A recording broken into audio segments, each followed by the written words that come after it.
47வது ஆண்டு சென்னை புத்தக திருவிழாவில் இந்த ஆண்டு உரையாற்றுவதற்கு வாய்ப்பளித்திருக்கின்ற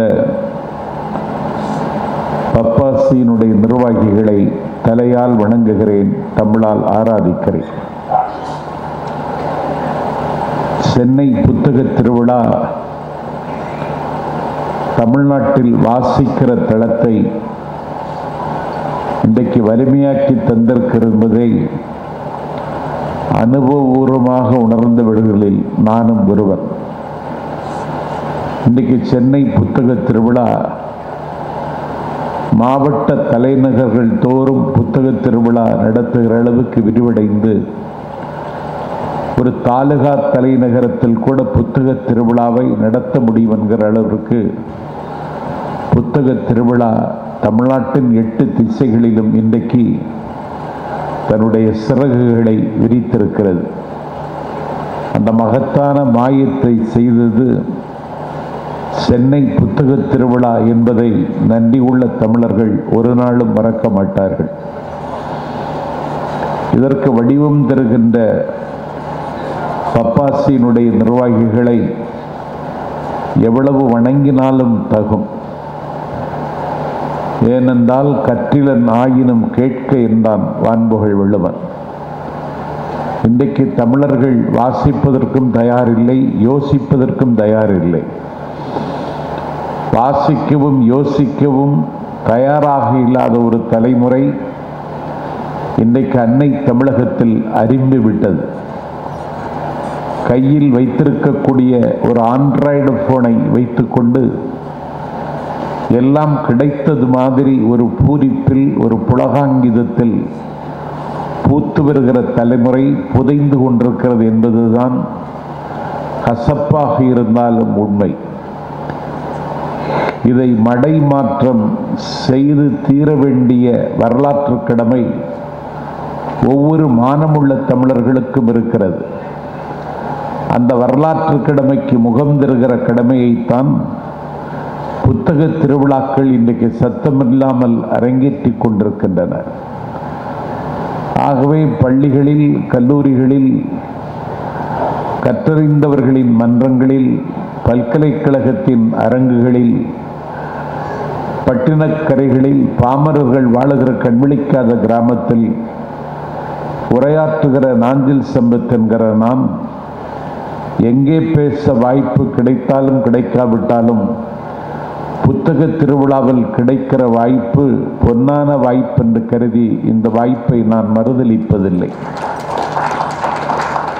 இதை தொடர்ந்து நடத்த வேண்டும். இது ஒரு அறைகூவலான காரியம். அன்றைக்கு தமிழை விரும்பி விரும்பி தமிழர்கள் கேட்டார்கள். நாடு முழுக்க விதவிதமான தலைப்புகளில் நவநவமான கருத்துக்களை பதிவு செய்யக்கூடிய பட்டிமன்றங்களை காலத்திற்கேற்ப நானே ஒருங்கிணைத்து நடத்தி கொண்டிருக்கிறேன். இரவு 10:30 மணிக்கு நீங்கள் வந்தால் போதும், சுவாமி ஊர்வலம் முடிந்ததற்கு பிறகுதான் நிகழ்ச்சி தொடங்க முடியும் என்று ஒரு ஊரில் என்னை அழைத்தார்கள். 10:30 மணிக்கு வந்தால் போதும் என்று கோவில்பட்டியில் போய் தங்கியிருந்து 10 மணிக்கு கோவில்பட்டியில் இருந்து கார் எடுத்து கொண்டு சம்பந்தப்பட்ட ஊரில் போய் இறங்கினால் சாமி ஊர்வலம் முடிந்து விட்டது. அங்கே மேடை போட்டதற்கு எந்த அடையாளமும் இல்லை. அந்த பட்டிமன்றத்தை ஏற்பாடு செய்தவர் என்னை பார்த்து, நீங்கள் தான் பட்டிமன்றம் நடத்த வந்தீர்களா என்று கேட்டார். ஆமாம் என்று சொன்னேன். கொஞ்சம் பொறுத்து கொள்ளுங்கள், உங்களுக்கு எங்கே குழி தோண்ட வேண்டும் என்று என்னிடத்தில் கேட்டார். எதற்கு குழி என்று கேட்டேன். மேடை போட வேண்டாமா, அதற்கு குழி தோண்ட வேண்டாமா என்று கேட்டார். நான் அதிர்ந்து போனேன். மேடை வைக்க வேண்டும் என்று சொன்னார். நல்ல காலம் பாடை வைக்க வேண்டும் என்று சொல்லாமல் விட்டாரே என்று நான் மகிழ்ச்சி அடைந்தேன்.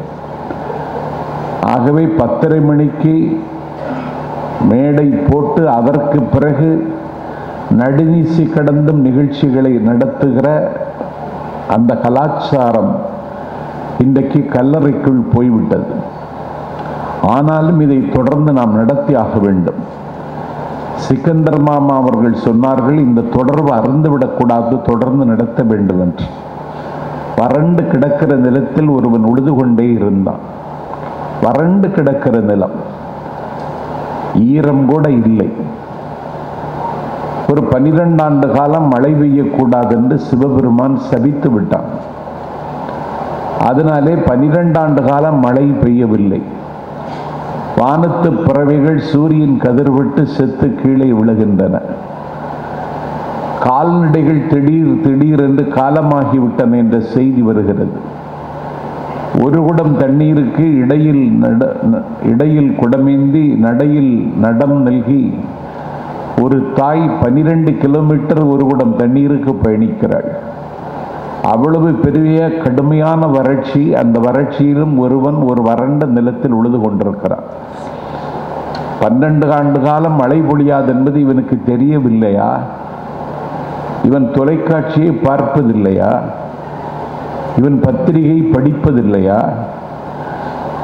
பஞ்சாயத்து கூடி அறிவித்திருக்கிறார்கள் 12 ஆண்டு காலம் மழை பொழியாது என்று, அது கூட இவனுக்கு போய் சேரவில்லையா? என்னதான் பிரச்சனை என்று அவனை கேட்டு விடுவோம். ஒருவளை மனநலம் பாதித்தவனா? ஒரு வறண்ட பூமியில் ஏர் பிடித்து உழுது கொண்டே இருக்கிறானே என்று அவனிடத்தில் கேட்ட பொழுது, நீ ஏன் இப்படி உழுது கொண்டிருக்கிறாய்? 12 ஆண்டு காலம் மழை பொழியாது என்று சொல்லி சிவபெருமான் சபித்து விட்டானே, நீ ஏன் உழுது கொண்டிருக்கிறாய் என்று அவனிடத்தில் கேட்ட பொழுது அவன் சொன்னான், அது எனக்கு தெரியும். ஆனால் திடீரென்று மழை பொழிந்து விட்டால் ஏறு பிடித்து உழுவதற்கு மறந்துவிடும் என்கிற காரணத்தினால் அந்த தொடர்பு அறுந்துவிடக்கூடாது என்பதற்கு நான் உழுது கொண்டிருக்கிறேன் என்று அவன் பதில் சொன்னான். இவன் சொன்னதை கேட்டு உடனே கண்ணன் தன்னுடைய பாஞ்சசன்யத்தை எடுத்து ஊதினான். அவன் ஏன் ஊதினான் என்றால் ஊதுவது மறந்து விடுமோ என்று அவனுக்கு அச்சம். கண்ணன் பாஞ்சசன்யத்தை ஊதினால்தான் மழை பொழியும் என்று ஒரு நம்பிக்கை. மழை பொழிந்து விட்டது. இவன் இப்படி சொன்ன நிமிடத்தில் மழை பொழிந்து விட்டது. வறட்சி அகன்று விட்டது. பூமி புல்லரித்து போய்விட்டது. ஆகவே ஒன்றை தொடர்ந்து செய்ய வேண்டும் என்று சிக்கந்தர் அவர்கள் அழுத்தம் திருத்தமாக பதிவு செய்தார். ஆனால் இன்றைக்கு இந்த பிளாட்ஃபார்ம் ஸ்டைல் இன்றைக்கு அருகி போய்விட்டது. மேடை போட்டு பேசுகிற மேன்மை மிகுந்த கலாச்சாரம் நாளைக்கு காணாமல் போய்விடுமோ என்கிற கவலையில் உங்கள் முன்னால் நான் நிற்கிறேன். ஆனால் அதை புதுப்பித்து தர வேண்டிய கடமை அரசியல் கட்சிகளுக்கு மட்டுமல்ல, இது போன்ற பொது நிகழ்வுகளுக்கு கூட, அதை முன்னெடுப்பவர்களுக்கு கூட இருக்கிறது என்பதை மறக்காமல் பப்பாசி இந்த வேள்வியை சத்தமில்லாமல் 47 ஆண்டு காலமாக செய்து வருகிறது. ஒரு வாசிக்கிற பழக்கம் தமிழர்களுக்கு வசமாக வேண்டும் என்ற கவலை எல்லோரையும் விட பப்பாசிக்கு இருக்கிறது. வாசித்தால் என்ன கிடைக்கும், ஏது கிடைக்கும் என்று கேட்டால், வாசித்தால் ஒரு மனிதன் மனிதனாக இருக்க முடியும். நடக்காததெல்லாம் நடக்கும். ஒரு நல்ல சிந்தனையாளன், அறம் சார்ந்து சிந்திக்கிற ஒருவன் எதை எழுதுகிறானோ அது பலித்துவிடும். அறிஞர் பெருந்தகை அண்ணா அவர்கள் ரிப்பன் மாளிகையில் இன்று ஒரு கற்பனை கலந்த ஒரு புத்தகத்தை எழுதினார்கள். நான் கல்லூரியில் மாணவனாக இருந்த பொழுது அந்த நூலை வாங்கி நான் வாசித்தேன். அதில் என்ன எழுதுகிறார் அண்ணா என்று சொன்னால், நிறவெறி கொடுமை நின்று நிலவுகின்ற நீக்ரோக்களை ஆறாதவர்களாக அலட்சியப்படுத்துகின்ற அமெரிக்க திருவிடத்தில் கருப்பர்களை காலுக்கு கீழே போட்டு துவம்சம் செய்கின்ற அமெரிக்காவில் வெள்ளை மாளிகையில் ஒரு கருப்பன் ஒரு நாள் வெள்ளை மாளிகையில் அதிபராக உட்கார்வது மாதிரி அறிஞர் அண்ணா அவர்கள் கற்பனை கலந்து எழுதினார்கள் ரிப்பன் மாளிகையில் என்ற புத்தகத்தில். இதை கல்லூரி மாணவனாக இருந்து நான் படித்தேன். என்ன அண்ணா இப்படி எழுதிவிட்டாரே என்று நான் யோசித்துக் கொண்டிருந்தேன். ஆனால் காலம் இன்றைக்கு மாறி வருகிற சூழலில் அதே அமெரிக்க திருவிடத்தில் வெள்ளை மாளிகையில் ஒரு கருப்பு நிறமுள்ளவன் நீக்ரோ இனத்தை சார்ந்த பாரக் ஹுசைன் ஒபாமா வெள்ளை மாளிகையில் வந்து அந்த அதிபராக அவன் மீட்டான். அண்ணா அவர்கள் சிந்தித்தார்கள். அண்ணா சிந்தித்தது அமெரிக்காவில் நடைமுறைக்கு வந்துவிட்டது. ஆகவே உள்ளத்தால் பொய்யாது ஒழுகுகிறவர்கள் என்ன சொன்னார்களோ என்ன சொல்கிறார்களோ அது ஒரு நாள் நடந்துவிடும் என்பதற்கு வரலாற்றில் இது ஒரு முக்கியமான செய்தி. இது அண்ணா எழுதினார். அந்த அதிசயம் இந்த மண்ணில் நடந்தது. நோ தைசெல், உன்னையே நீ எண்ணிப்பார் என்றான் சாக்ரடீஸ். ஈரோட்டு கிழவனுக்கு 2000 ஆண்டுகளுக்கு முன்னால் ஏதென்ஸ் நகரத்தில் அடியெடுத்து கொடுத்தவன் சாக்ரடீஸ். அவன் எதையும் எதற்காக ஏன் என்று கேள்வி கேட்க சொன்னான். கேள்வி ஒருவன் கேட்க வேண்டுமானால் அவனுக்கு வாசிக்கிற தெளிவு இருந்தால் தான் கேள்வி கேட்க முடியும். ஒரு கேள்வி கேட்பவனுக்கு வாசிக்கிற பயிற்சி இருக்க வேண்டும். ஆகவே கேள்வி கேட்கிற ஒரு வேள்வியை இந்த நாட்டில் ஏதென்ஸ் நகரத்தில் அரங்கேற்றினான் சாக்ரடீஸ். மக்கள் சிந்திக்க தொடங்கினார்கள். அதிகாரத்தில் இருந்தவர்களுடைய ஆரக்கால்கள் ஆடிற்று. இவன் சிந்திக்க தொடங்குகிறவன் நாளைக்கு என்ன செய்வான் என்று தெரியாது. ஆகவே சாக்ரடீஸ் இந்த நாட்டு இளைஞர்களை கெடுத்தான் என்று குற்றச்சாட்டு சுமத்தி அவனை கைது செய்து நீதிமன்றத்தில் கொண்டு நிறுத்தினார்கள். அந்த நீதிமன்றத்தில் அவன் நிறுத்தப்படுகிறான். நீதிபதி சொன்னார், இளைஞர்களை கெடுத்து விட்டான் சாக்ரடீஸ், இவனை கொன்றுவிடுங்கள், இவனுக்கு நஞ்சு கொடுத்து கொன்றுவிடுங்கள் என்று நீதிமன்றம் தீர்ப்பு வழங்குகிறது. என்னடா நீதிமன்றம் இப்படி ஒரு தீர்ப்பை வழங்குகிறது என்று பார்த்தால் தீர்ப்பு நடைமுறைக்கு வந்துவிட்டது. மெலிட்டஸ் சாக்ரடீஸிற்கு நஞ்சை ஒரு குவளையில் ஏந்தி கொண்டு வருகிறார். மெலிட்டஸை சாக்ரடீஸுக்கு தெரியும். ஆனால் சாக்ரடீஸுக்கு நஞ்சு கொடுத்து கொன்றுவிட்டார்கள், கொல்லப்போகிறார்கள் என்ற செய்தி நாட்டில் மிகப்பெரிய அதிர்ச்சியை உருவாக்கி அவருடைய சுகதுக்கத்தை தீர்மானிக்கிற நண்பர்கள் சாக்ரடீஸில் போய் கிடக்கட்டும் தீர்ப்பு, நீ எங்களோடு வா, கடலிலே கப்பல் நிற்கிறது, அந்த கப்பலில் உன்னை ஏற்றி விடுகிறோம், நீ இன்னொரு கண்டத்துக்கு போய்விட முடியும் என்று சொன்னார்கள். அப்பொழுது சாக்ரடீஸ் சொன்னான், சட்டத்தை மதிக்க வேண்டும், நான் உங்களோடு வர தயாரில்லை என்றான். சரி, தீர்ப்பை நிறைவேற்றுவதற்கு வந்து கொண்டிருக்கிறார்கள், அதுவரைக்கும் நீ எங்களோடு பேசிக்கொண்டு. சாக்ரடீஸ் பேசிக்கொண்டே இருப்பான், கேள்விகள் கேட்டுக்கொண்டே இருப்பார்கள். வானம் வழங்கியதைப் போல சாக்ரடீஸ் பதில் சொல்லிக் கொண்டே இருப்பான். எங்களிடத்தில் நீங்கள் பேசிக் கொண்டிருங்கள் என்று சாக்ரடீஸத்தில் சொன்னார்கள். சாக்ரடீஸ் அதுவரைக்கும் பொறுத்திருக்க முடியாது, தண்டனையை நிறைவேற்ற வருகிறவர்கள் வருகிற பொழுது நான் அதற்கு உடன்பட்டு அவர்களோடு செல்ல விரும்புகிறேன், விவாதமும் பேச்சும் இப்பொழுது தேவையில்லை, சட்டத்திற்கு கட்டுப்பட வேண்டும் என்று சொன்னான் சாக்ரடீஸ். உயிர் பிழைக்க வேண்டும் என்று அவன் கருதவில்லை, எப்படியாவது தப்பித்து விட வேண்டும் என்று கருதவில்லை. பெயக்கண்டும் நஞ்சுண்டு அமைவர் நயத்தக்க நாகரிகம் வேண்டுபவர் என்று 2000 ஆண்டுகளுக்கு முன்னால் மண் செழிக்க மழை மொழிந்தது போல மனித மனம் செழிக்க பாடினான் வள்ளுவன். அதை இந்த உலகத்தில் ஒருவன் நடைமுறைக்கு கொண்டு வந்தான். அவனுடைய பேர் சாக்ரடீஸ். அவன் உயிர் வாழ நினைத்திருந்தால் உயிர் வாழ்ந்திருக்கலாம், சாவை தள்ளி போட்டிருக்கலாம். மெலிட்டஸ் கரங்கள் நடுங்க அந்த நஞ்சி ஏந்திய குவளையை கொண்டு வருகிறான். மெலிட்டஸ் அவனுக்கு தெரிந்தவன் தான் சாக்ரடீஸிற்கு. இப்பொழுது என்னையெல்லாம் கைது செய்வதற்கு வழக்கு போடுவதற்கு சம்மன் கொண்டு வருவார்கள் காவல்துறை, எனக்கு தெரிந்தவர்கள் தான். அதற்காக சம்மன் வாங்காமல் இருக்க முடியாது, சட்டத்திற்கு கட்டுப்பட்டு நான் வாங்கிக் கொள்கிறேன். மெலிட்டஸ் கை நடுங்குகிறது, கால் நடுங்குகிறது, ஒரு குற்ற மனப்பான்மை மெலிட்டஸை குத்தி கிழிக்கிறது. அப்போதும் சாக்ரடீஸ் சொன்னான், உனக்கு விதிக்கப்பட்ட கடமையை செய்வதற்கு நீ வந்திருக்கிறாய், எனக்கு விதிக்கப்பட்டது எதுவோ அது நடக்கும், எடு என்று சொல்லி கோளையை வாங்கி சிரித்து கொண்டே அந்த நஞ்சை அறிஞ்சினான் சாக்ரடீஸ் என்று நான் படித்திருக்கிறேன். ஆகவே அண்ணா ஒரு அதிசயத்தை நிகழ்த்தினார். சாக்ரட்டிஸ் இதை வாழ்ந்து காட்டினான். இதை பூத்து வருகிற புதிய தலைமுறைக்கு சொல்வதற்கு இன்றைக்கு யாருக்கும் தயாரில்லை. நான் ஒரு புத்தக விழாவில் பேசும் பொழுது சொன்னேன், அறிஞர் பெருந்தகை அண்ணா உடல்நலம் குன்றிவிட்டார். அவருக்கு புற்றுநோய் வந்துவிட்டது. புற்று அவர் மீது பற்று வைத்து புற்றுநோய்க்கு ஆட்கொண்டு மரணத்தின் வாசலுக்கு அவர் விரைவாக துரத்தப்படுகிறார். அவர் அமெரிக்கா சென்று சிகிச்சை பெற்று, cancer is not a curable disease, இது தீரக்கூடிய நோய் அல்ல, ஆனாலும் தமிழ்நாட்டு மக்களுக்காக உங்களுக்கு நான் சிகிச்சை அளித்திருக்கிறேன் என்ற நம்பிக்கையோடு உங்களை தமிழ்நாட்டுக்கு வழி அனுப்பி வைக்கிறேன்.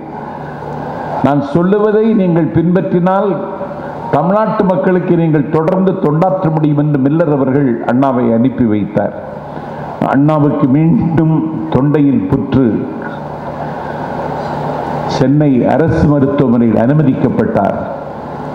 நாளைக்கு காலை 10:30 மணிக்கு உங்களுக்கு அறுவை சிகிச்சை என்று சொன்னார்கள். அண்ணா அப்படியா என்று கேட்டார். அண்ணாவினுடைய அருமை தம்பி சேலத்து ராஜாராமும் ஈரா செழியனும் அண்ணாவை பார்க்க வந்த பொழுது, நாளை 10:30 மணிக்கு அறுவை சிகிச்சை என்று திட்டமாக டாக்டர் சொல்லிவிட்டு போனார். அந்த அறுவை சிகிச்சையை நாளை மறுநாள் என்று மாற்றி வைக்க முடியுமா? அந்த மருத்துவரிடத்தில் நீ போய் கேளுங்கள் என்றார். அண்ணாவின் தம்பி செழியனும் ராஜாராமும் சம்பந்தப்பட்ட தலைமை மருத்துவரை பார்த்து, ஒரு நாள் தள்ளி வைக்க முடியுமா என்று அண்ணா கேட்கிறார். அதற்கு நீங்கள் அனுமதி தர வேண்டும் என்று கேட்ட பொழுது, ஒரு நாள் தள்ளி வைத்தால் அதற்கு நான் பொறுப்பேற்க முடியாது, ஒரு மருத்துவர் என்னுடைய கடமையை நான் செய்கிறேன், அண்ணா ஒத்துழைப்பு தர வேண்டும் என்று அண்ணாவிடத்தில் சொல்லுங்கள் என்றார். தள்ளி வைப்பதற்கு டாக்டர் அனுமதிக்கவில்லை. 2 தம்பிமார்களும் கண்கள் கலங்க, கவலை அவர்கள் துரத்த அண்ணாவை பார்த்து கேட்டார்கள், ஒரு நாள் தாமதமாக அறுவை சிகிச்சை செய்தால் போதும் என்று டாக்டரிடத்தில் கேட்டீர்களே, அந்த ஒரு நாள் அவகாசம் எதற்கென்று கேட்டார்கள். அண்ணா சொன்னார், நான் ஒரு புத்தகத்தை வாசிக்க தொடங்கி இருக்கிறேன். இந்த புத்தகத்தை வாசித்து முடிப்பதற்கு எனக்கு இன்னும் ஒரு நாள் தேவைப்படுகிறது. அந்த அவகாசத்தை தான் டாக்டரிடத்தில் கேட்டேன் என்று. இதை நான் ஒரு புத்தக திருவிழாவில் பேசினேன். ஒரு கல்லூரி பேராசிரியர் அலைபேசியில் எளியவன் என்னை தொடர்பு கொண்டு, அண்ணா வாசித்த அந்த புத்தகம் பெயர் சொல்ல முடியுமா என்று என்னிடத்தில் கேட்டார். நான் சொன்னேன், மாஸ் கிறிஸ்டியன் என்கிற புத்தகம் அண்ணா அவர்கள் வாசிப்பதற்கு எடுத்துக்கொண்ட புத்தகம், அதற்குத்தான் ஒரு நாள் அவகாசம் கேட்டார் என்று. ஆகவே நான் பேசிய பேச்சை உள்வாங்கிக் கொண்டு ஒரு பேராசிரியரே என்னை தொலைபேசியில் தொடர்பு கொண்டு அந்த புத்தகம் என்னவென்று கேட்கிறார்கள் என்றால், புத்தக திருவிழா வெற்றி பெற்று விட்டது என்று நான் அப்போதுதான் நானே நம்பினேன். ஆகவே செய்திகள் மக்களுக்கு போய் சேர வேண்டும். 28 ஆண்டு காலம் நெல்சன் மண்டேலா சிறையில் இருந்தான். அண்ட் டு த லாஸ்ட் ரஸ்கினுடைய புத்தகம் தான் மோகன்தாஸ் கரம்சந்திர காந்தி மகாத்மா காந்தி ஆக்கியது. அந்த காந்தியினுடைய தாக்கம் பாரக் ஹுசைன் ஒபாமாவிடத்தில் இருந்தது. 28 ஆண்டு காலம் இருண்ட சிறையில் தென்னாப்பிரிக்க மக்களின் விடுதலைக்காக சிறையில் இருந்த மண்டேலாவிடத்தில் காந்தி தாக்கம் நிரம்ப இருந்தது. 28 ஆண்டு காலம் சிறையில் இருந்துவிட்டு நெல்சன் மண்டேலா வெளியே வருகிறார். செய்தியாளர்கள் அவர்களை முற்றுகையிடுகிறார்கள். விடுதலை பெற்று வந்து விட்டீர்கள், உங்களுக்கு வாழ்த்துக்கள், 28 ஆண்டு காலம் சிறையில் இருந்திருக்கிறீர்கள், உலகத்தில் அதிக நாட்கள் சிறையில் இருந்தவர் நீங்களாகத்தான் இருப்பீர்கள், 28 ஆண்டு காலம் உங்கள் சிறையில் அடைத்து வைத்தவர்களுக்கு நீங்கள் என்ன பரிசு தரப்போகிறீர்கள் என்று கேட்டார். இந்த நாட்டில் ஒருவன் துப்பினாலே இந்த நாட்டில் அவன் கன்னத்தில் அறைகிறோம், கலகம் செய்ய ஆயத்தமாகிறோம். ஒரு சாதியின் பெயரை சொல்லி ஒருவன் திட்டினான் என்பதற்காக ஒரு ஊரிலேயே கலவரத்தை மூழ்கிறது. இந்த நாட்டில் சாதியின் பெயரை சொல்லி, சமயத்தின் பெயரை சொல்லி, வகுப்புவாதத்தின் பெயரை சொல்லி இந்த நாட்டினுடைய பன்முகத்தன்மையை பாடையில் வைப்பதற்கு பல பேர் துடிக்கிறார்கள். 28 ஆண்டு காலம் சிறையில் வைத்தவர்களுக்கு பிரிட்டிஷ் ஏகாதிபத்தியத்திற்கு என்ன செய்ய போகிறாய் என்று கேட்டார்கள். அப்பொழுதுதான் நெல்சன் மண்டேலா சொன்னான், let us forgive, reconcile and reconstruct. எல்லாவற்றையும் மறந்து விடுவோம், நாட்டை புனரமைப்போம், நாட்டை புனர் நிர்மாணம் செய்வோம் என்று நெல்சன் மண்டேலா 28 ஆண்டு கால சிறைவாசத்திற்கு பிறகு சொன்னான் என்றால் அவனை சொல்ல வைத்தவன் எங்கள் காந்தி என்பதுதான் இந்தியாவின் பெருமை, காந்தியின் பெருமை. ஆகவே வாசிப்பதனால் வருகிற விளைவுகள் அது. காந்தியை வாசித்ததால் நெல்சன் மண்டேலா இதை பேசினார். ஆகவே வாசிக்கிற பொழுது மனம் எல்லாம் ஒரு மகரந்த சேர்க்கை நடைபெறுகிறது. வாசிக்கிற தலைமுறை அருகி வருவதற்கு காரணம் ஊடகங்களும் வலைத்தளங்களும், நம்முடைய கையில் காலம் தந்திருக்கக்கூடிய ஆண்ட்ராய்டு போன்களும் தான் காரணம் என்றாலும் அதையும் தாண்டி இந்த மண்ணில் நாம் சாதிக்க முடியும் புத்தகங்களால் என்பதை நிரூபிப்பதற்கு புத்தக திருவிழாக்களை தொடர்ந்து நாம் நடத்தி கொண்டிருக்கிறோம்.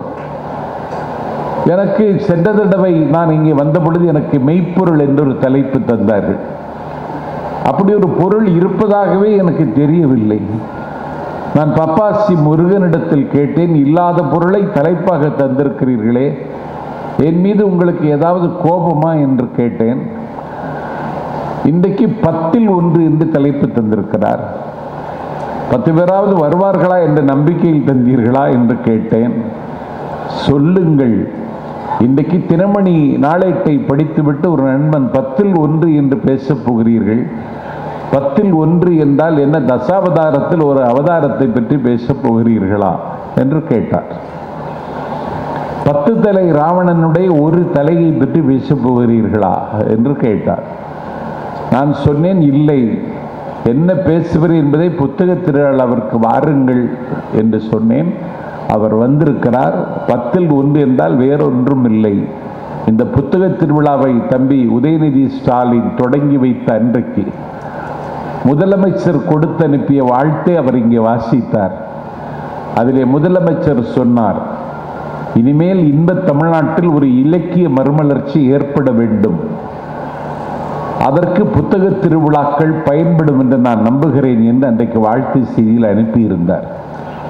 பப்பாசி முருகன் என்னை தொடர்பு கொண்டு தலைப்பு கேட்ட பொழுது, அப்படி என்றால் நாம் ஏதாவது ஒரு இலக்கியத்தை பதிவு செய்யலாமே என்று 10ல் 1 என்று கொடுத்தேன்.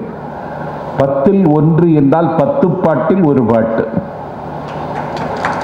அது என்ன பாட்டு என்றால் நெடுநல் வாடை.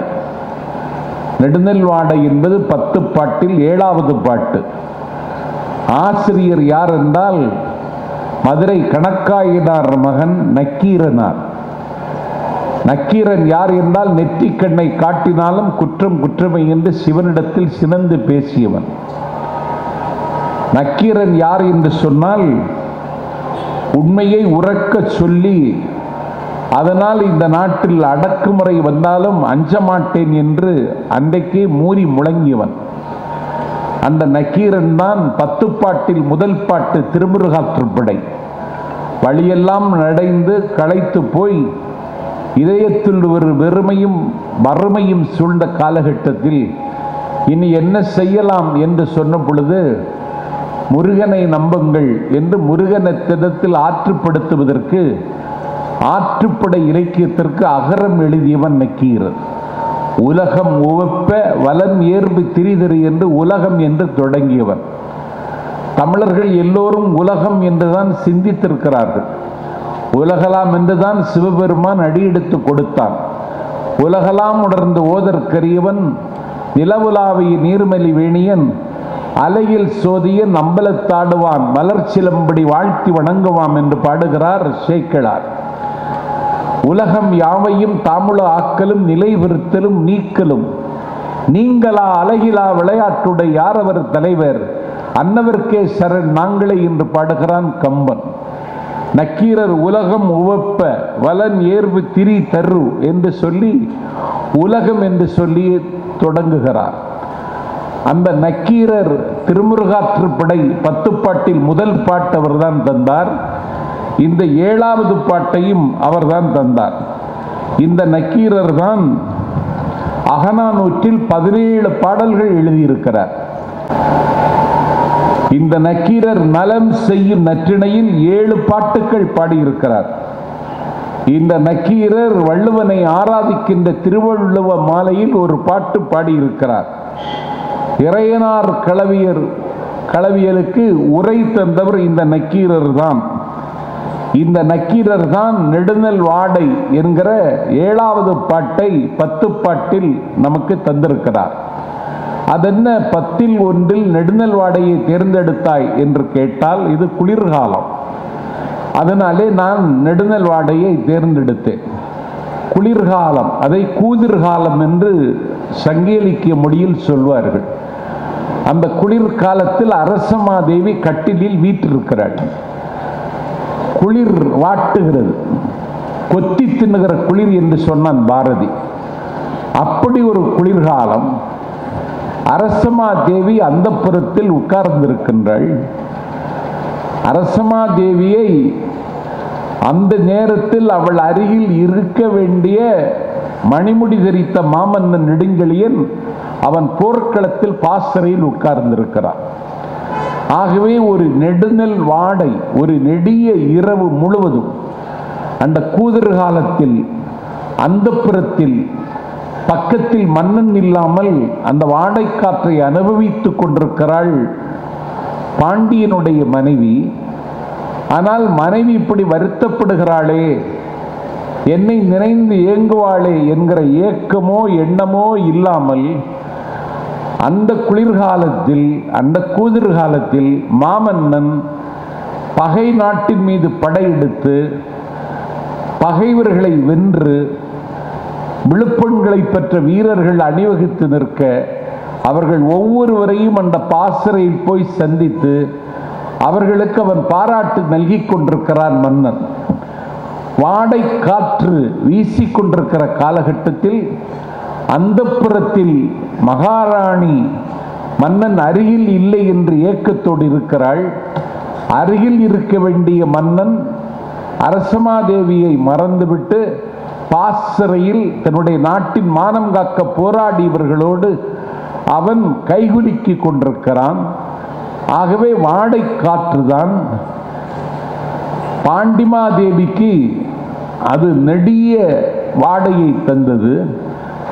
ஆனால் சக்கரவர்த்தி திருமகன் நெடுஞ்செழியனுக்கு அது நல்ல வாடையாக அமைந்தது.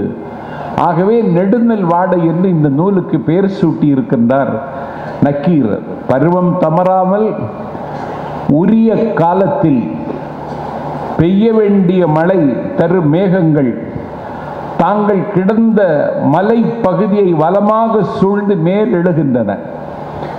நக்கீரர் வர்ணிக்கிறார் பாருங்கள். இடையர்கள்,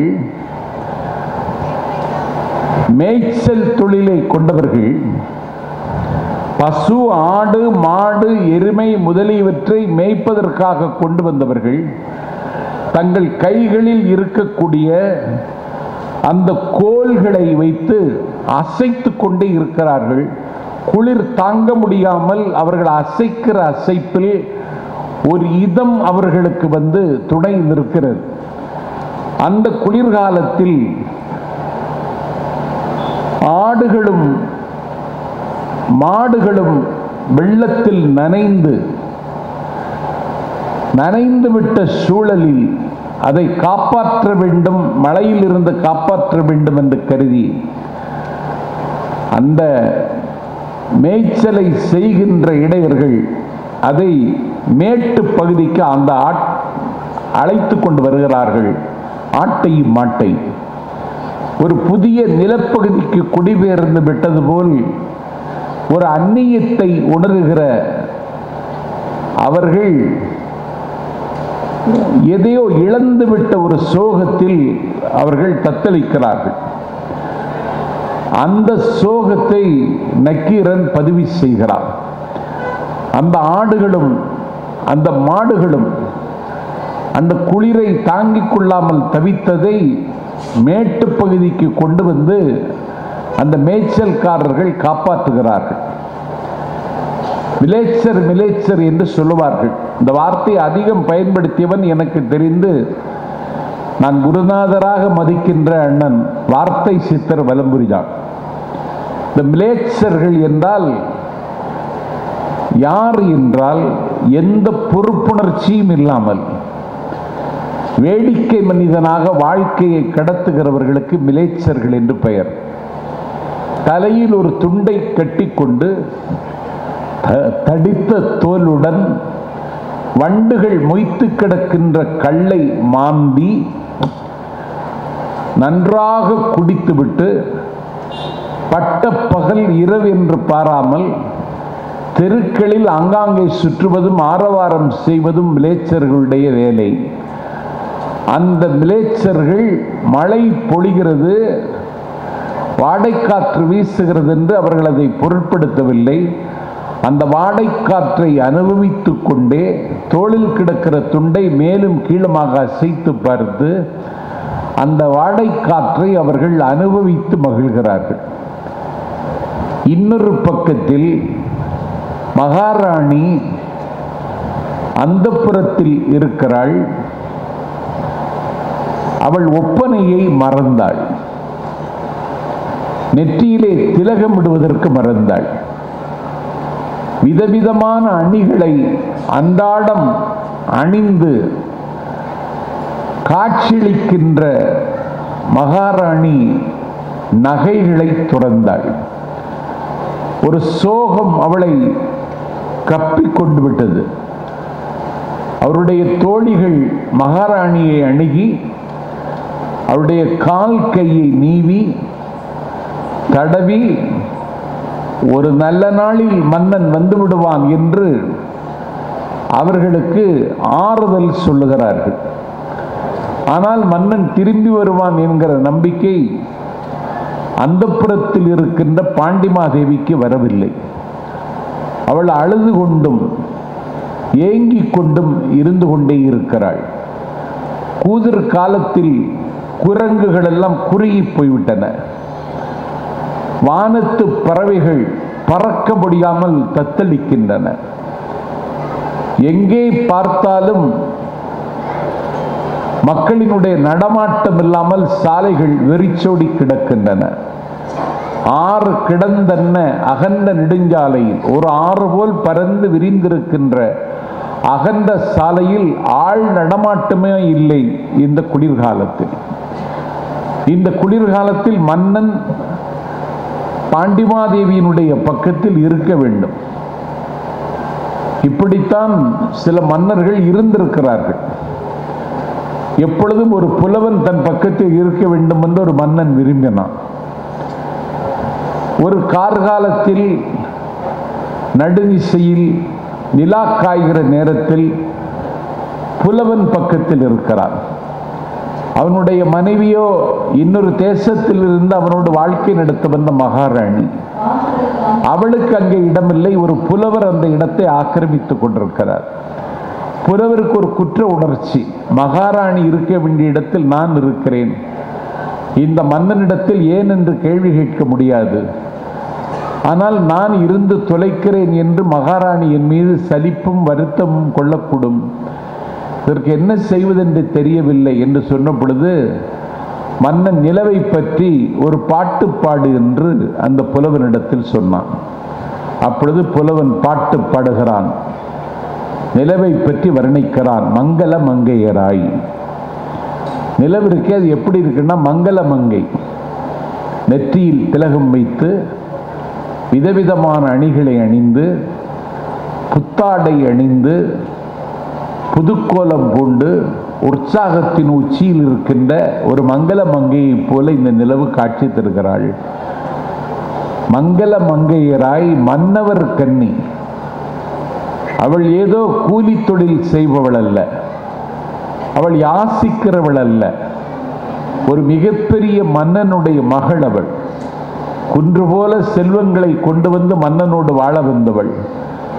அவளுக்கே இப்படிப்பட்ட ஒரு நிலைமையா என்று கேட்பது மாதிரி மங்கள மங்கையராய் மன்னவர் கன்னியராய். அடுத்த வார்த்தை போடுகிறான் புலவர், மைந்தர் வயிற்றினராய். அவள் கருவுற்றிருக்கிறாள். மனைவி கருவுற்றிருக்கிற காலத்தில் கணவன் அருகில் இருக்க வேண்டும் என்று ஒரு பெண் விரும்புவது இயல்பு. ஆனால் அந்த பெண் விரும்புகிறாள், மன்னவன் அருகில் இல்லை, அவள் மைந்தர் வயிற்றினள் என்பதை கூட அவன் மறந்து விட்டான் என்று புலவர் சுட்டுகிறார். மங்கள மங்கையராய் மன்னவர் கன்னியராய் மைந்தர் வயிற்றினராய் அவள் இருக்கிறாள் என்று பாட ஆரம்பிக்கிறார். இந்த மைந்தர் வயிற்றினராய் மங்கள மங்கையராய் மன்னவர் கன்னியராய் மைந்தர் வயிற்றினராய் என்றவர் பாட ஆரம்பித்து திரும்பி பார்த்தால் புலவரை காணவில்லை. புலவர் மகாராணியை தேடி போய்விட்டார். ஒரு பாட்டு இந்த அதிசயத்தை இந்த மண்ணில் நிகழ்த்தி இருக்கிறது. ஆகவே புலவர்கள் வேறுபடுத்தி பார்ப்பார்கள், கூறுபடுத்தி பார்ப்பார்கள். ஆனால் புலவர்கள் தான் இந்த நாட்டில் சமரசம் செய்து வைத்திருக்கிறார்கள். மகாராஜாவுக்கும் மகாராணிக்கும் சண்டை வந்தால் கூட அவர்கள் தான் தீர்த்திருக்கிறார்கள். அதிகமானுக்கும் தொண்டைமானுக்கும் சண்டை. தொண்டைமானிடத்தில் தூது போவது யார் என்றால் ஔவை பாட்டி. அவள் தூது போகிறாள். அவள் கையில் ஆயுதம் இல்லை, ஒரு படோடோபம் இல்லை. மிகுந்த எளிய கோலத்தில் இருக்கிற ஔவை தொண்டைமானிடத்தில் ஒரு சாம்ராஜ்யத்தின் சார்பாக தூது செல்கிறாள். அவள் தொண்டைமானை பார்த்த சொன்னாள், போரை நிறுத்திவிடு, அதுதான் உனக்கு நல்லது. உன்னுடைய உலைக்களத்தை நான் பார்வையிட்டேன். உன்னுடைய உலைக்களத்தில் விதவிதமான ஆயுதங்கள், இஸ்ரேலில் இருந்து கூட ஆயுதங்கள் வாங்கியிருக்கிறாய். விதவிதமான ஆயுதங்கள், எல்லா ஆயுதங்களிலும் எண்ணெய் பூசி வைத்திருக்கிறாய். எல்லா ஆயுதங்களுக்கும் மாலை போட்டிருக்கிறாய். எல்லா ஆயுதங்களுக்கும் நீ பீலி மாலை, மயில் பீலி அணிந்து மாலை சூட்டி அழகுபட அடுக்கி வைத்திருக்கிறாய். நீ அதிகனிடத்தில் சண்டைக்கு போக விரும்புகிறாய். உன்னுடைய உலைக்களத்தை இன்றைக்கு பார்த்தேன், நேற்றைக்கு நான் அதிகமானுடைய உலைக்களத்தை பார்த்தேன். அதிகமானுடைய உலைக்களத்தை பார்த்தால் ஆயுதங்கள் எதுவும் அடுக்கி வைக்கப்படவில்லை, ஆயுதங்களுக்கு மாலை சூட்டப்படவில்லை, ஆயுதங்களுக்கு பீலி மாலை கிடையாது. ஆயுதங்கள் எங்கே இருக்கின்றன என்று களமாடுகிற போர் வீரர்களுக்கே தெரியாது. ஆனால் ஆயுதங்கள் கூர் முனை ஒடிந்து போயிருக்கிறது. ஆயுதங்களினுடைய கூர்முனை சிதைந்து போயிருக்கிறது. உன்னுடைய உரைக்களத்தில் இருக்கிற ஆயுதங்கள் மாலை மரியாதையோடு இருக்கின்றன. ஆனால் அதிகமான உரைக்களத்தில் இருக்கிற ஆயுதங்கள் கூர்முனை சிதைந்திருக்கின்றன. என்னவென்றால் அந்த ஆயுதங்கள் பல போர்களை கண்ட ஆயுதங்கள். உன்னுடைய ஆயுதங்கள் எந்த போரையும் சந்திக்காத ஆயுதங்கள் என்கிற வகையில் ஔவை கிழவி பாடினாள். போரை நிறுத்த வேண்டும் என்ற முடிவிற்கு தொண்டைமான் சக்கரவர்த்தி வந்தார். ஆகவே தமிழ் படித்தால் ஒரு பக்கம் வாடைக்காற்று, அந்தப்புறத்தில் மகாராணி, இன்னொரு பக்கம் மாமன்னன் பாண்டியன் நெடுஞ்செழியன். போர்க்களத்தில் விழுப்புண் பட்டு விழுந்தவர்களுக்கு அவன் மாலை அணிவிக்கிறான், அவர்களை பாராட்டுகிறான், பரிசு நல்குகிறான். நாளைக்கே ஒரு நாள் எதிரி படையெடுத்து வந்தாலும் அடுத்த போருக்கு ஆயத்தமாக வேண்டும் என்று போர் வீரர்கள் மத்தியில் அவன் பேசுகிறான். ஆகவே அவனுக்கு அது நல் வாடையாக அமைந்தது. பாண்டிமாதேவிக்கு அது நெடிய வாடையாக இருந்தது என்று 10 பாட்டில் 7வது பாட்டில் நக்கீரனார் பதிவு செய்கிறார். எனக்கு ஒரு ஆசை, நான் புத்தக திருவிழாவில் இன்றைக்கு சொல்லிவிட்டு அமருகிறேன். எல்லா இலக்கியங்களையும் இலக்கிய மேற்கோள் காட்டி எல்லா இலக்கியங்களையும் பதிவு செய்ய வேண்டும் என்ற ஆசை. அது பேசுவதற்கு ஏற்ற அரங்கங்கள் இந்த புத்தக திருவிழா அரங்கங்கள் தான் என்று நான் நம்புகிறேன். நான் விருத்தாசலத்தில் திருமுதுகுன்றத்தில் ஒரு 10 நாள் சிலப்பதிகாரம் தொடர் சொற்பொழிவாற்றினேன். கடந்த அக்டோபர் திங்களில் 13 நாட்கள் சேக்கிழார் பெருமானுடைய பெரிய புராணத்தை விராலிமலையில் தொடர் சொற்பொழிவாக ஆற்றினேன். சமய கண்ணோட்டமோ வேறு கண்ணோட்டமோ எனக்கு இல்லை. தமிழில் எழுதப்பட்டிருக்கிற எல்லா இலக்கியங்களையும் மறு வாசிப்பு செய்து எல்லா தமிழர்களிடத்திலும் அதை கொண்டு சேர்க்க வேண்டும். ஒரு 10 நாள் பேசிய சிலப்பதிகார சொற்பொழிவு எனக்குள் மிகப்பெரிய தாக்கத்தை ஏற்படுத்தியது என்பதை விட அதை வலைப்பளத்தில் பார்த்து பல பேர் இந்த நாட்டில் திகைத்து போனார்கள். நான் ஒரு பெரிய கல்லூரியினுடைய தாளாளர் அவர்களை சந்திக்க சென்றேன். முன்பின் அறிமுகம் இல்லை. சந்திக்க விடுவார்களா என்று தயக்கத்தோடு தான் அவருடைய அறைக்கு சென்று என் பெயரை சொல்லி அவரை சந்திக்க விரும்புகிறேன் என்று தாளாளரிடத்தில் சொல்லுங்கள் என்றார். சொன்னேன். அவர்கள் இப்படி நாஞ்சில் சம்பத் வந்திருக்கிறார், உங்களை பார்க்க வேண்டும் என்று விரும்புகிறார் என்றார். நான் ஒரு pharm D doctor of pharmacy என்னுடைய தம்பியினுடைய மகனுக்கு இடம் வேண்டும் என்று கேட்பதற்காக அவரிடத்தில் போனேன். 7 ஆண்டுகளுக்கு முன்னால். அப்பொழுதே அதனுடைய கட்டணம் 10 லட்சம் ரூபாய் வாங்கி கொண்டிருந்தார்கள். 10 லட்சத்தை கொடுக்கிற நிலையில் நானும் இல்லை, என் தம்பியும் இல்லை. நான் அவரை சந்தித்து வணங்கினேன். நான் உங்களை தான் பார்க்கணும்னு நினைச்சிட்டு இருந்தேன். உங்களை எனக்கு பழக்கம் இல்லை, வாங்க உட்காருங்கன்னு சொல்லி என்னை உபசரித்து விட்டு, ஏன் பார்க்கணுன்னு விரும்பினேன்னு கேட்குறீங்களா அப்படின்னு கேட்டார். சொல்லுங்களேன், சொன்னால் மகிழ்ச்சியாக இருக்கும்னு. நான் கோவையிலிருந்து பாண்டிச்சேரிக்கு சென்றேன் என்னுடைய காரில். உங்களுடைய சிலப்பதிகார தொடர் சொற்பொழிவை காரில் கேட்டுக்கொண்டே சென்றேன். 7.5 மணி நேரம் கேட்டேன். பாண்டிச்சேரி போய் சேர்ந்து விட்டேன். திருப்பி வருகிற பொழுது மீதி பேச்சை கேட்டேன். 7.5 மணி நேரத்தில் கோவை வந்து சேர்ந்து விட்டேன். ஒரு 15 நிமிடங்கள் 10 நாட்கள் பேசிய சிலப்பதிகார பேச்சு எனக்கு புதிய உற்சாகத்தையும் நம்பிக்கையையும், மெல்லத்தமிழ் வாழும் என்கிற நம்பிக்கை எனக்கு தந்திருக்கிறது. உங்களை பாராட்டணும்னு நினைச்சேன். சரி, நீங்க எதுக்கு வந்தீங்கன்னு கேட்டார். என் தம்பி மகன், அவன் டாக்டர் ஆஃப் பார்மசிக்கு மனு போட்டிருக்கிறான். 10 லட்சம் ரூபாய் கேட்பதாக ஒரு வதந்தி, நீங்க குறைத்து தர வேண்டும்னு கேட்டேன். சரி, சிலப்பதிகாரத்திற்காக 5 லட்சம் ரூபாய் தள்ளுபடி என்று சொன்னார். சிலப்பதிகாரம் நான் வாசித்ததால், வாசித்ததை ஒரு தாளாளர் கேட்டதால் 5 லட்சம் ரூபாய்க்கு தள்ளுபடி. இப்படியெல்லாம் தள்ளுபடி கிடைக்காது. ஆடிக்கு தள்ளுபடி போடுகிறார்கள் என்றால் அந்த தள்ளுபடி விலையை முந்திய ஆடியிலேயே தீர்மானித்து விடுவார்கள். ஆனால் ஒரிஜினல் தள்ளுபடி எனக்கு 5 லட்சம் ரூபாய் தள்ளுபடி செய்து தந்தார்கள். தமிழ் படித்தால் வாழலாம் என்பதற்கு நான் ஒரு சாட்சியாக தமிழ்நாட்டில் நிமிர்ந்து நின்று கொண்டிருக்கிறேன். அதனால வாசியுங்கள். மரண மேடையில் நிற்கிறான் பகத்சிங். இன்னைக்கு எல்லோரும் அவனுடைய பெயரை உச்சரிக்கிறார்கள், அவனை பிடிக்காதவர்கள் கூட. மரண தண்டனையை நிறைவேற்றுவதற்கு இதயத்தை கீழே இறக்கி வைத்த வெள்ளை ஏகாதிபத்தியத்தின் அதிகாரி கயிறோடு வருகிறார். பகத்சிங் அதை பார்த்து விட்டான். அதிகாரி அந்த தூக்கு கயிறை கொண்டு வந்து அவனுடைய கழுத்தில் சுருக்க வேண்டும். தண்டனையை நிறைவேற்ற வேண்டும். அதற்கான நேரம் நெருங்கிவிட்டது. பகத்சிங் நடுங்கவில்லை. அவனுடைய கண்களில் கவலை இல்லை. அவன் முகத்தில் சோகத்தின் அறிகுறிகள் எதுவும் இல்லை.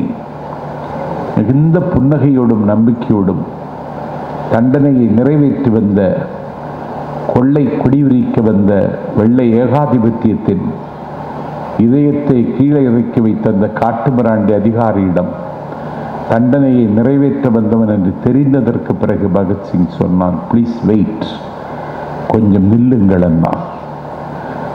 அதிகாரி ஆடி போய்விட்டான், நடுங்கி விட்டான். நடுங்க வேண்டியது பகத்சிங், ஆட வேண்டியது பகத்சிங். ஆனால் தண்டனையை நிறைவேற்ற வந்த அதிகாரி ஆடி போனான், அடங்கி போனான். ஏன்னு கேட்டான். எதற்காக நான் வெயிட் பண்ணணும், ஒய் அப்படின்னு கேட்டான் அதிகாரி. அப்பொழுது பகத்சிங் சொன்னான், ஒன்றும் இல்லை, நான் மாவீரன் லெனினோடு பேசிக் கொண்டிருக்கிறேன் என்றான்.